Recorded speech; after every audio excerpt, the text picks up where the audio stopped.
I think as I was looking through my slides, if there's a message kind of at the end about heat stress assessment, and I'm talking from the point of view of now doing exposure assessment, will be my major theme.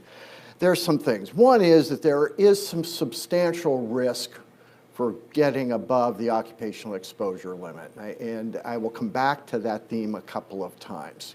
Another theme that will carry all the way through is that we have a total lack of precision in our ability to tell you when somebody's going to predict ahead of time that there will be a significant risk for heat stress. And then finally, all of that points toward the importance of good heat stress management, both from prevention and the response side. So I want to let you know that at Public Health, our practice is our passion. And I have control of this. Right, so again, the topic is occupational heat stress exposure assessment. I am from USF, but also from the Sunshine ERC. I'd like to thank the Southeastern Coastal Center for inviting me here. I think this is a great opportunity. What I'm reporting today is really the product of a lot of people's efforts, and I just want to let you know that there will be many left unacknowledged. I do report no conflicts of interest, and more importantly, every organization I work for has a communications policy that says I don't represent them. And so the opinions I express are mine. Right. So there is a case for occupational heat stress. So here in Florida, we have a number of fatalities every year. These, you talk to anybody in this business and they'll always say these are preventable, yet we persist.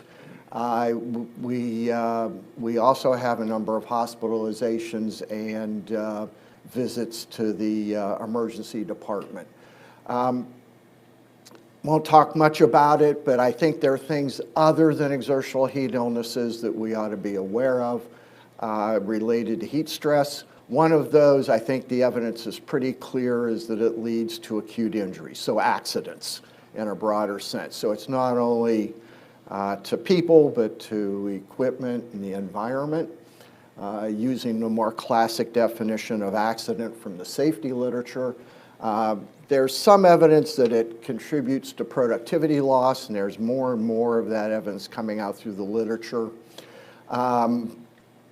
There's Bernard's speculation that it also affects absenteeism. I know this anecdotally repeatedly. We actually are starting a study that I hope to have some solid data by March or so of next year that's going to demonstrate that relationship.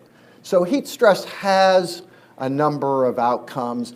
There are good professional guidance out there for dealing with it. Those are the occupational exposure limits that I'll reflect back on. Just a quick tutorial on how it is that these the classic occupational exposure limits were developed. First of all, an appreciation. Under the OSHA Act, there's some guidance about how we need to protect people, and it's paragraph 2B7. I'm sure all of you are going to run back to the Act and look that up in detail. But the point is that one of those features is that we will try to prevent diminished functional capacity. And when I call that part out, because that's what guides occupational exposure. So this diminished functional capacity is operationalized by exposures that almost every healthy person should be able to sustain for 8 hours. So that's where our starting point is. So what we don't consider is heat strain, although we've backed out a little bit that if you are at these limits, the strain is acceptable. Nobody's really looked at health and safety outcomes, so this is an area that we'll touch back on to link it back to find out if these exposure limits are in fact adequate. And there's fairly good evidence that they may not be completely protective for decrements in cognitive or psychomotor decrements. So there's a lot of functional capacity and a lot of health outcomes that aren't considered in the context of heat stress. So a kind of a lead in, there's an opportunity. The job risk factors, we all know, they are the environment, the metabolic rate, the heat generation inside the body, and how clothing affects evaporative resistance. For those who do a little bit more sophisticated heat stress assessments, you might argue that time is a fourth job risk factor in all of this. But I think this is functionally what gives us an idea of how to, what we look for in managing heat stress exposures. So the classic studies from Lind, I'm going to spend a minute or two on these. The basic shape and location of the occupational exposure limit was from a paper he published with his colleagues in 1963. It had a total number of 3 subjects, not against all exposures, so arguably less, and yet that puts a stake in the ground, and that stake remains there to today. I don't think we would get that very, very far in today's standard setting process. In 1970, he published a paper that kind of nailed down at one point on that curve where it probably works pretty well. It does conflict with some of the recommendations that came out of the World Health Organization. Another paper in '63, which we used to justify time-weighted averaging, again with a limited number of subjects. And then also in 1970, he demonstrated between young and old subjects, for those of you who believe 47 is the average age of old, that study applies to today. So it was, I think in the end, an elegant set of studies, but limited in their own way. His subjects were confounded on acclimatization, but to factor in acclimatization and a lead into another talk today is that there is a difference of about 3 degrees C WBGT between an unacclimatized and an acclimatized person. And then that kind of leads to what now is the standard occupation exposure assessment. This curve was articulated in the early 70s and, as I said, has been reconfirmed by all involved agencies and that published this kind of guidance in the last 3 years. I want to come back with a little bit of USF data that shows that probably was overall a good decision. So we use a progressive heat stress protocol that tries to nail down a critical point where you can just maintain thermal equilibrium, which again is that sustainable level of heat stress. Our metric is, from our trials to the standard, what's the difference? And if our observed WBGT is greater than TLV, that's protective. If you get minus numbers, that's unprotective vis-a-vis the TLV. We had, I think, a solid experimental design in terms of clothing and environments and work rates. And this, in essence, is the exposure response curve for work clothes. There's a couple of things to note. One is, the good news is when the difference from the TLV 0, we get about a 1% probability of an exposure that will be unsustainable. So that, again, is good evidence that probably works. The other thing I want to point out is for the population average, it's about 6 degrees above. And the other thing I want to point out is there's a good bit of spread in terms of this population. So this is going to come back to the theme, or the first evidence that precision is not our strong suit. If you look at the ROC curve, we have an area under the curve of about 0.85. If you're a clinician, that's a relatively lousy ROC. If you happen to be in musculoskeletal disorders, which is another area I dabble in, we would kill for an ROC like that. We're usually down around 0.7. So it's an intermediate and kind of in our ability to distinguish. But because we sit up at the top end of this, we have very high sensitivity and low specificity.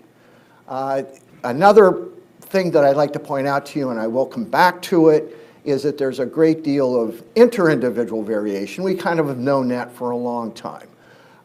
The other thing that kind of opened my eyes a bit was the intra-individual variation that we see for the same people, same kind of progressive heat stress protocol, and the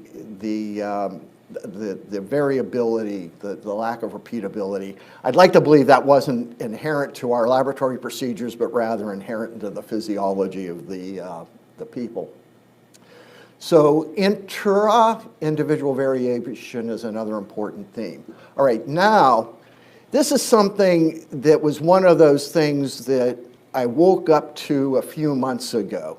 So I started looking at these and asked, well, what happens when we're above that critical limit? So here's Lynn's data. It's few people, but if you go back and look at his other plots, you see for these exposures that he would take out for an hour, everything clusters around one body core temperature. And that's all of this data down here. Then all of a sudden, small increases in the environmental conditions result in big jumps in that body core temperature. That's the slope upwards. And what we see in our trials is a sudden acceleration in body core temperature as we get relatively small increments above that individual's tolerance point. All right, so that becomes, I think, an area of alarm. So I will circle back to that at the end. These are just exposure response data for different clothing ensembles, and so we have clothing adjustment values that basically represent those offsets, such that we have an ambient environment at a clothing value and have an effective WBGT. When we go back and ask how does using fixed values affect our ability to predict, we lose a little bit in the area under the curve. We go from 0.85 to 0.8, but at this point, who kind of cares? All right. So there's that's the background on, I think, the reason I think they're protective and the lack of precision that we still inherently have. And that other point was when we start to get above that individual's limit, things begin to go awry relatively quickly. So a relative insensitivity to, or a very heightened sensitivity to the environment. Heat index is something that we've been gravitating to, especially for agriculture, but any outdoor work because that metric is readily available. So when we compare heat index to WBGT, there is a kind of nonlinear response. That's not a surprise to anybody. What really happens is heat index doesn't account for radiant heat like from the sun. So when you're out in an outdoor environment, the heat index becomes a bit compromised by that. A paper we published would suggest that systematically it looks like about a 6-degree increase will account for a kind of mid-afternoon level of sun. There's some other studies that have come out that don't address that directly, but if you look at their plots, that's about right.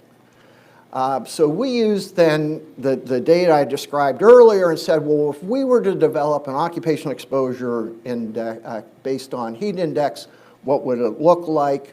And those are our data. Rather than present you again another ROC curve, which absolutely nobody I know knows how to really interpret, I thought I'd show the trade-off between heat index and sensitivity and specificity. Again, it's lousy. A lot of spread as we would expect. And again, when we're at that zero difference, we have high sensitivity, but the cost is low specificity. but that's what, if we're in the protection business, that's where we're going to be. So again, that lack of precision. There are, in fact, clothing adjustment values that can be obtained from this data that look reasonably reliable. So just to kind of wrap up on a couple of important points. One is that the occupational exposure limits have very high sensitivity. That's the good news from a public health point of view, but they are weak in terms of specificity. So we're going to have a lot of false positives. It can account for clothing with adjustment values, but once you start talking about getting above those exposure limits, which are protective, is some people are going to be at greater risk soon, other people later, and you can't rely on the tolerance one day being the tolerant person the next day. So it's the intra-individual variability that's almost as critical as the inter-individual variability. There is risk for exertional heat illness below, and we say a 1% probability, but when you start talking about thousands of workers, that 1% becomes a substantial number of people. And OSHA's been looking at a case series of OSHA citations, and are almost always associated with heat strokes. And their case series is beginning to point an arrow toward a kind of alert level of a heat index greater than 80. They're somewhere between 80 and 85, but much less than what would be an occupational exposure limit. That's picking up the more heat intolerant people that are likely to be in the population. I think, and we didn't talk about this, those slides didn't make it to this presentation, but I think there's a weakness in time-weighted averaging that us as industrial hygienists live and die by. OSHA uses in the prescription of work-rest cycles. I think they're a tad bit unprotective. I think we need to go back and revisit acclimatization schedules. I'm not quite sure that we've got those where we want them to be. There are personal risk factors. That's some of that individual variation. So in terms of the management of heat stress, the identification and counseling of those with these personal risk factors. And then I think having an emergency response plan is really very critical with appropriate first aid. Thank you.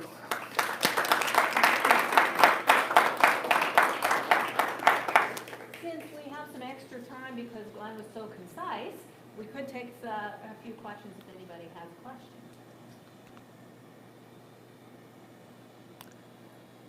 Good morning. Thanks for the enlightenment.